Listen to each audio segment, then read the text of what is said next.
Hello, I am Donnie, and I am the cute one. And I'm Chelsea, and I am the cute one. And guess what? It's Friday. TGIF, cuties. TGIF. I have to say, Donnie, I'm just going to let you tell us about your week because truly the most exciting thing that happened to me this week is we got a big-ass inflatable pool for the backyard. I am living, I am laughing, I am loving, I am soaking in there, I am getting the sun, I am attempting to lighten my hair. Now, we are in a very transitional period place right now, but fingers crossed, I have faith in the process. But that's my life right now. Me in a visor in suburbia, USA, in that big-ass inflatable pool. You make it sound like there's not a story to tell there, but two things. One, I'm very jealous of that existence. So I think you should speak for the city dwellers who don't even have access to sunlight on the daily. Okay. We want to hear about you in the pool. And number two, you might have tried to hide this and make it a private text, but your daughter did play with the corpse of a bumblebee. She did. Another story. She did play with the corpse of a bumblebee for quite some time, and then she was very interested in the bee. She wanted to know about the stinger, the venom, and then she said, oh, the head popped off. What happens next? A natural progression. I look over, and she has her little toddler camera up close and personal, just taking footage of that crime scene. She'll be on an episode of SVU one way or the other. Uh-huh. God bless. Great. I'll be with her, too. I'll be her accomplice either way. So I will tell you then, you make me jealous with your pool life, and I'll make you jealous with my city life. So I went to the Tony party on Sunday for the Tony Awards, and I have never felt myself more in my entire life. I was wearing that lace outfit. I don't know if you saw photos, cuties. Chelsea, you did, because I sent you one when I tried it on. I sent you one when it was really on, and then I sent you action shots throughout the evening. Mm-hmm. So you did see more of my lace outfit than maybe you ever wanted to. I love that lace outfit. I suggested that you wear it to your sister's wedding this weekend. My sister said I could. That feels like a trap. No, I really think she means that because she does like to hype me up, but also I think I am going to choose not to. If I was a guest and I just showed up like that originally and we could get the, oh my God, you look incredible. Oh my God, I love that out of the way in the first half hour, that's fine. But if I'm going to change into that at like 9:30 after the professional photos are taken and the cake's done being cut and everything, then I'm just asking for an entrance. Yeah. And that feels that's rude. The point of the night, like after your speech, after the photos, after the cake, that's the point of the night as the sibling of the person getting married. You just want to get drunk, dance, and enjoy the wedding. Yeah. I said this to her, so I don't feel bad saying it. The pants that come with the suit that I need to wear for this wedding, it is homophobic that I have to wear it in Pride Month. They are so big. They dressed me like a straight man that lives in the suburbs, and I cried when I tried this outfit on, Chelsea. As good as I feel about myself in the lace outfit, that's how bad I feel about myself in the bottom half of this suit for the wedding. I think the suit that you're wearing for this wedding, in 4 years, when baggy suits are fully back in, even for the people in the suburbs, you'll look at those pictures in 4 years and be like, oh, I was slaying. Because, like, that's how the most fashion-forward people I know in cities are starting to dress. But it comes out. It does come out. But I think you need to do what my mom used to do for me and my brother, because she would always buy us clothes like 10 sizes too big. Perhaps that's why I've continued that trend to this day. It feels like home. But she used to, because she couldn't sew, she would do her own hemming by she would flip it, and then she would just staple all around. Oh. And do it on the C? Like, it's too baggy in the leg. It's not too long. Yeah, so then if you pinch it, then on the inside you staple it, and it makes it more tailored. Okay, I might try that. But you did look incredible in that lace little number of yours. Thank you. Now, I do want to say, I have a public platform, and I should use it to shame the company I ordered from. Good. I ordered from Boohoo Men. It tells you what size they think you'll be. You type in how tall you are, how much you weigh, how old you are, etc. It said I would be a 38. The largest they had on the website was a 36. So I was like, I'm just going to buy it and hope for the best. It fit me wonderfully, have no complaints about it. But because I didn't know if that would fit, I also bought another pair of pants and another, like, full suit. the pair of leather pants came. Ooh. They don't fit. I'll just return those. But the other suit I bought was not in the bag at all. Just not there. So then I contacted the company, and they're very difficult to get in contact with. No live chat. You can only talk to them through email, and they take 24 hours to respond to every email. So I wrote them and said there was nothing in the bag. They said, we'll look into this. If we find out that it was in the bag, nothing happens. You don't get a refund. You don't get, like, company credit, nothing. So they said they checked the footage, and they put those 2 items in the bag. I said, I can assure you, didn't get it. Can I see the footage? And they said, no, we cannot show you the footage. So I just have to take their word for it. But as I'm taking their word for it, I lose $80. So here is my plea to cuties. Don't buy it from Boohoo Men. That's a fucked scam. up. I know. So I wrote an email today that was like, let me make sure I have the facts straight before I get legal counsel and or my bank involved. Oh, love that. Thank you. So I'm waiting 24 hours. I'll let you know how that email goes. Is there a line you can call? No, truly no phone number. That's fast fashion for you. They I have know, like that's little my problem. hamsters running in hamster wheel, and it types it out. Alexa's connected, and it's like deep doop deep doop deep doop. We I have know. footage. Yeah. That know. sucks. I'm sad that those leather pants didn't work for you, Donnie, though, because at the end of this month, I'm going on a birthday trip. Dr. Bald planned a birthday trip with my college friends. We're going to Florida at the end of the month to celebrate my birthday. He did a wonderful job, 10 out of 10. So pleased. Bonus points, he got my parents to take the girls a day before we leave, and they're not dropping them off until a day after we get back. Love that. So we get like time on either end to recover. I don't know who I am, Donnie. I bought a pleather mini skirt and a little crop top to wear out one of those nights, and I'm feeling myself. I love that. Yeah. I can't wait to see photos. You said it's a 10 out of 10 trip. It's a 9 out of 10. I was not invited. Okay, that's fair. I'm taking after you. I'm not mixing school friends and camp friends because I need to figure out a way of introducing you to all of my friends because I know what's going to happen. All my friends are going to be fawning all over you. They're going to be like, Donnie, oh my God. Like my best friend who listens to this show every week, like when you talk about going on a Margaritaville cruise, she's texting me like, I want to go on a margarita cruise with Donnie. It's going to be my birthday trip. And Donnie's going to be like lifted up on those chairs like it's a Jewish wedding. I will tell you, get a life. I will say, get over here and lift yourself on this chair. Come on next to me. So let me talk a little bit more about this Tony's party. What I want to talk about as a headline is all very Broadway focused today anyway. So I won't talk about like real headlines. I'll just talk about what happened at the party. So it was an open bar and I started with Prosecco because if you got Prosecco or wine, you didn't have to go to the bar to reorder. There was someone that came refilled your cup at the table, which is the coolest thing I've ever been a part of. Yeah, that's fancy. I know. I love that. So then I started with Prosecco so I could do that. But then halfway through, there is a guy that works at my theater that is straight and he's security. And I love him. And he was drinking some dark liquor drink. So I went up to him after 3 hours at the open bar. I went up to him and put my hands on his shoulders and leaned in his ear and said, remind me again what you're drinking. And then he told me, but then I had to have drunk it or else it would be obvious I just tried to seduce him. What was it?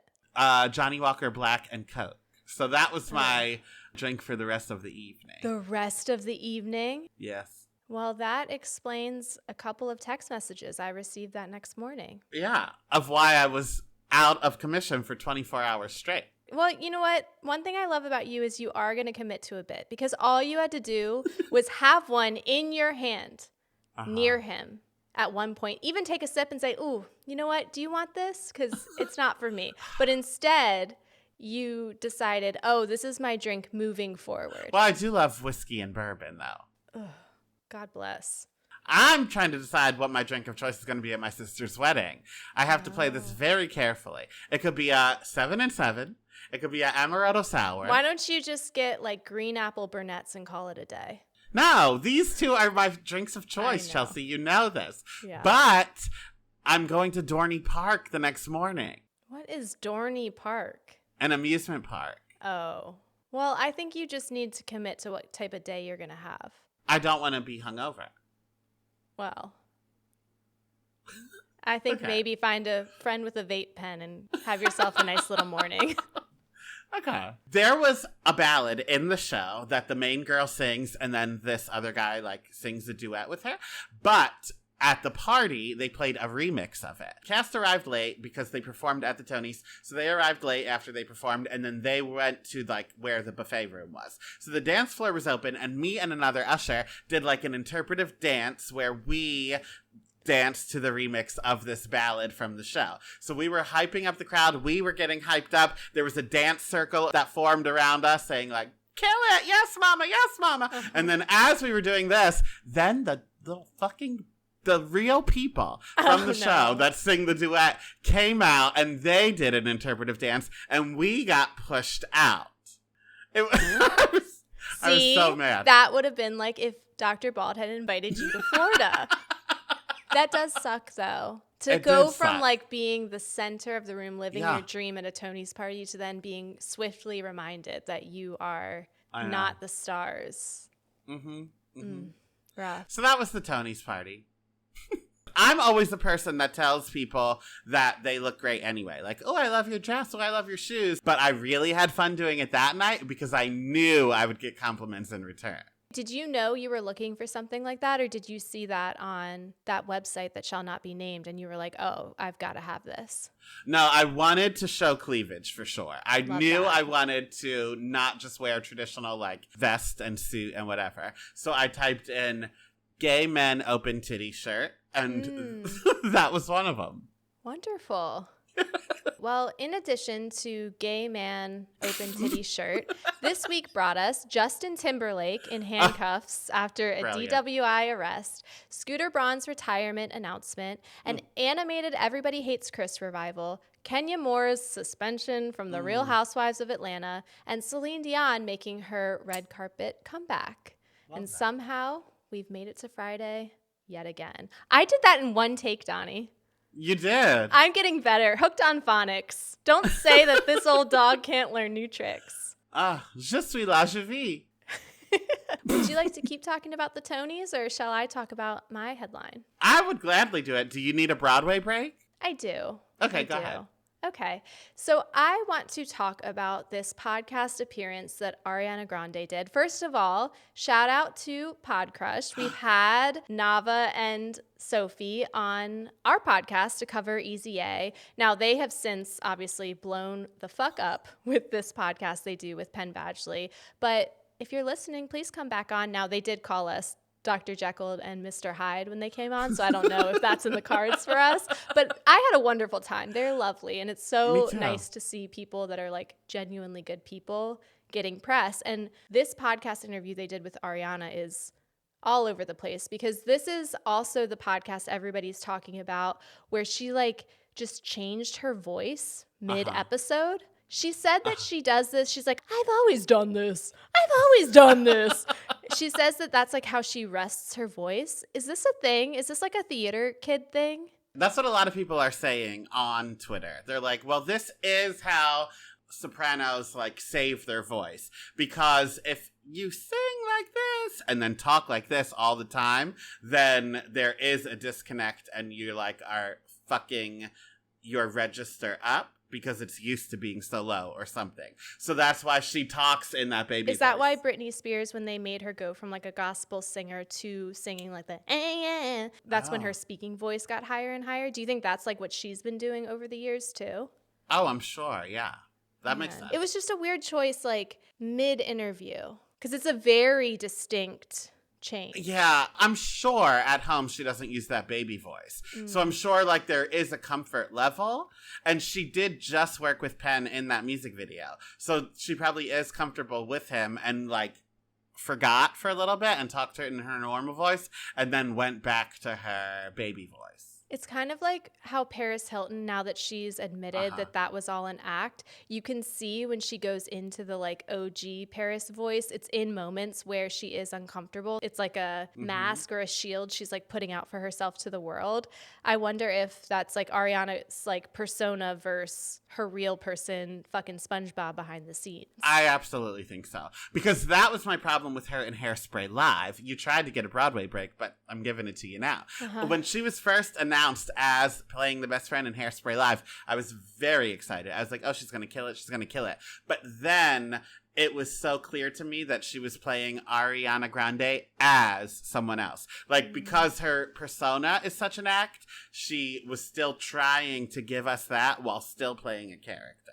Whereas I think from what I see of Wicked, I think she's just fully into the character. Okay. And that's why her voice is the way it is now. Yeah. She's just fully, what is she? She's the good witch? Yeah, she's the good witch. Well, she wasn't the good witch in this interview. She talked about a very strange interaction she had with a young fan. So she said, I was infatuated with serial killers when I was younger. And then she told a story about a meet and greet with a younger fan. It was in a Q&A with fans, with young fans, she explained. It was in between me being Cat in Nickelodeon's Sam and Cat and Pop Stuff. So it was a younger group and they were with their parents. And someone said, if you could have dinner with anyone, living or dead, who would it be? I was like, oh, you're so cute, Mom and Dad. Is it okay if I give the real answer? And they were like, sure, what's the answer? And I said, I mean, Jeffrey Dahmer's pretty fascinating. I think I would have loved to have met him. You know, maybe with a third party or someone involved, but I have questions. This bitch is crazy.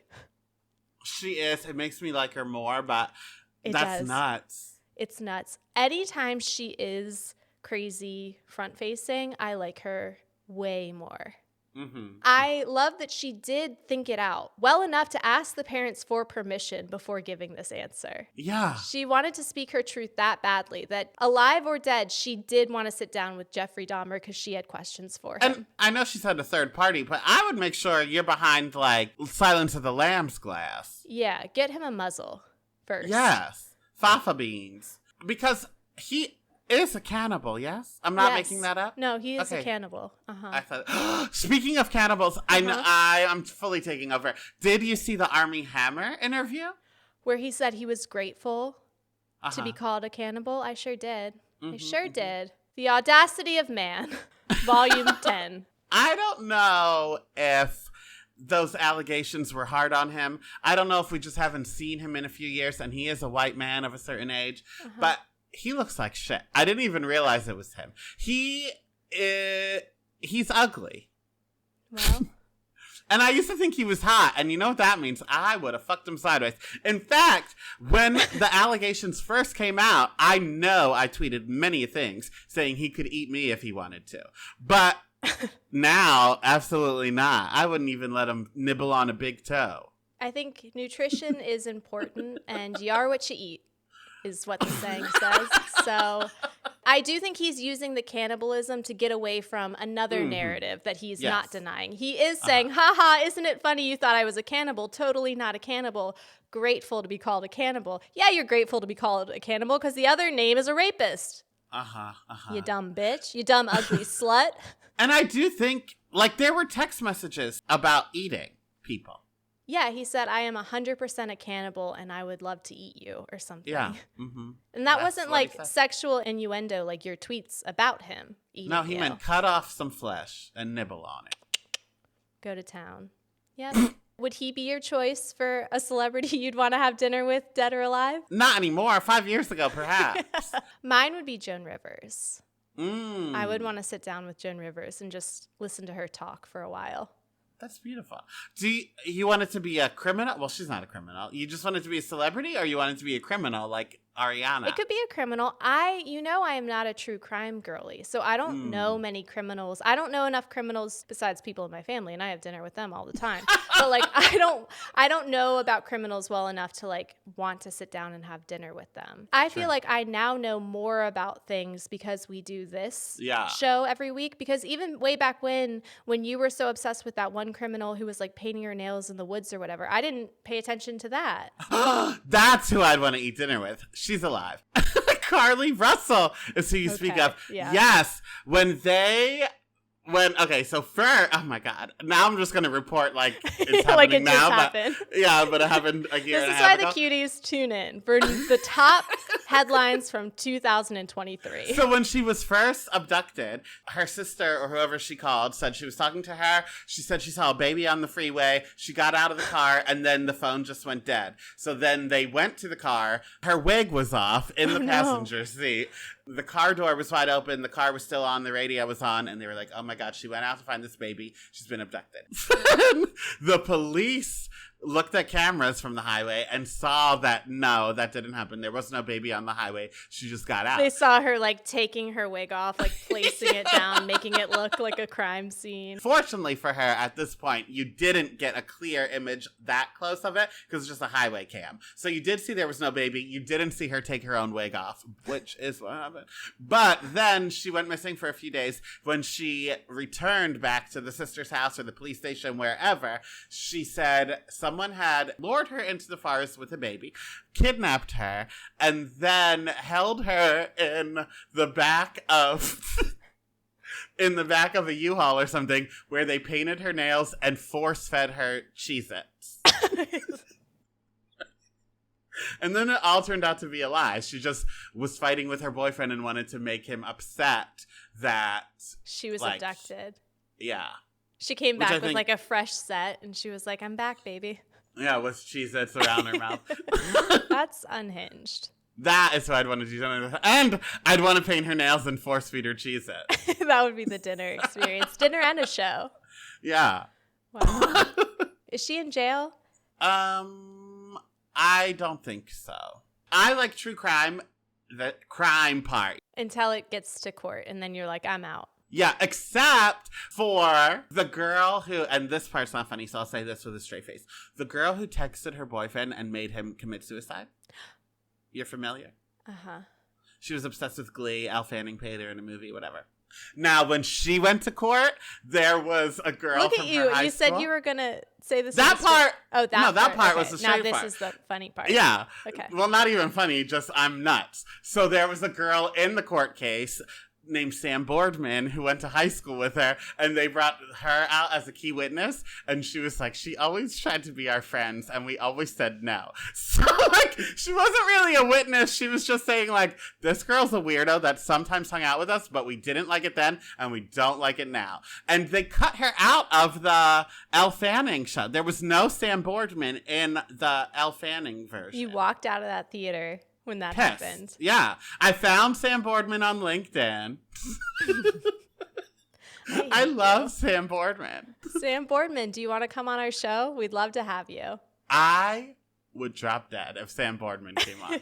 I think that you would be an amazing character witness for court. Like, you know how they have specialists where it's like, this is the forensic specialist that goes and testifies. Or like, this guy is good at knowing about guns, so he goes and testifies as the expert. I think you would make an amazing person to get up on the stand and be like, this person's a weirdo and they're ugly and they should dye their hair blonde. I just told Quinn the other day I would be great as a White House press secretary. And he told me that's not true because I know nothing about politics or what's going on in the White House. And I said, you don't need to, because I would just, like, cut people off. If they were like, Donnie, we do have a question about what Biden's doing. I would say, and what is this meeting for? Because my note cards say we're here to talk about X, Y, and Z. We're planning the Easter egg hunt right now. And so why we're talking about him endorsing genocide, we're not talking about that right now. We want to know who's going to be in that bunny suit. That's exactly what I would do. And then I would say, like, no questions, please. And then I would just walk off. Well, we've put it off long enough. Tell me more about Broadway. Okay, so I'm not even going to talk really about the Tony Awards this year because I will be honest with you, and a lot of people disagree, but this year's Tony season wasn't really it for me. This year was a season where I could save my money so that next year I can see everything multiple times. But the highlight of this year's Tony Awards was the In Memoriam, where all the dead people were listed, because Nicole Scherzinger sang the song during it. I thought you were going to say they included her. No. What song did she sing? A musical song. You don't know it. Oh. I could sing it for you now. Go ahead. Oh, I thought you were going to say no. It goes like this. Kiss today, goodbye. You know that? No, but that's fucked up for a song to sing about dead people. Kiss today, goodbye, because you're dead, bitch. Yeah, they always do that for In Memoriams. It's always a song about death. Yeah, but that seems harsh. Kiss today, goodbye. That's different than, like, how do I breathe without you? Usually I feel like songs about death are sad because they're from the perspective of the people grieving. This is like, kiss today goodbye because you're dead. You're not going to see another one. And you know what's crazy? It's not even a song about death. That line's in it, but then the rest of the song is about what she did for love. So it really has nothing to do with like losing or mourning or moving on, except for that one line, kiss today goodbye. Rude. Yeah. But it got a tear out of me. Now, next year, I will be seeing every musical, at least musical, maybe a play or two, every musical about 16 times. Because we have Audra McDonald, who you might know from The Good Fight. I haven't seen The Good Fight yet. Oh, what would you know her from? Oh, did you watch Private Practice? Yeah. She's Taye Diggs' wife. Oh, okay. She's a huge name on Broadway. She's one of the only people who have won the acting award in every single category. So like lead actress in a musical, supporting actress in a musical, lead actress in a play, supporting actress in a play. She's a big deal. So Audra McDonald's coming back in that word that's a G slur. Do they announce that? Do they say that word? If it were to win Best Musical, would they get on stage? Yeah, because that's someone's name. Oh, okay.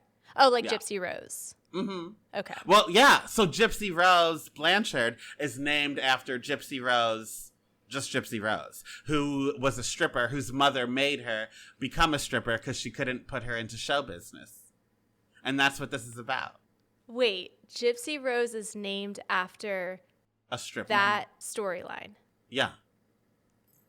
So her mom from day one was like, hey guys, this is what I'm about to do. Uh-huh. That's wild.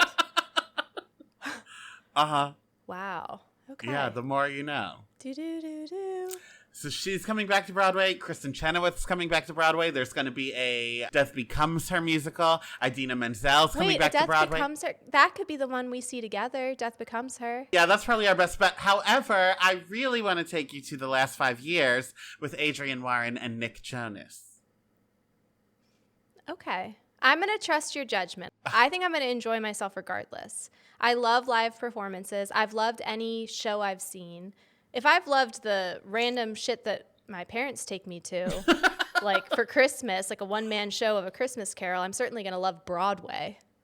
Okay, that is true. I'm just so torn. Here's my thing about the last 5 years. It's one of my favorite shows in all of time. However, I think for your first Broadway musical, I think it is too low. And I know Nick Jonas is in it, but I think it's too low production value. Because here, I want you to close your eyes and picture it. I'm just going to tell you what it's about. Okay. It is about a 5-year relationship from the beginning of it until their last day together. It's like Blue Valentine. Well, better. Because they're the only 2 people in the show. No. Two people in the show. She tells the story from the end of the relationship to the beginning. He tells the story from the beginning of the relationship to the end, and it goes every other. Like, she sings a song about their last day together. He sings a song about their first date. She sings a song about the fight that broke him up. He sings a song about how he knew she was the one. And then it goes back and forth until the middle of the show when it's their wedding and they both sing it. Okay.